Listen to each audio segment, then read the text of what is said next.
স্বজন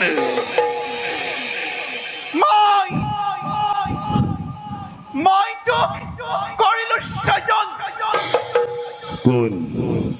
কোন তুমি দেবী দিও তোমার হইত পরিচয় মই ত্রিজগতর মাতা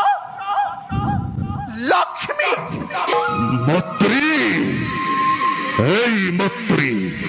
কেবল হেতু তুমি মুখ করিল স্বজন এই কার্যময় করিম আধন দৈত্য মত্রী তোক স্বজন করার উদ্দেশ্য মোর মহা মহান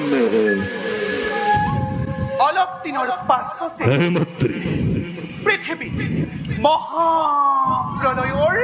সৃষ্টি হ'ব মহাপ্রলয় অদৈত্য চাৰিওফালে পানী পানি কেৱল পানী থাকিব মত্রী যদি শরীর ফলে কেবল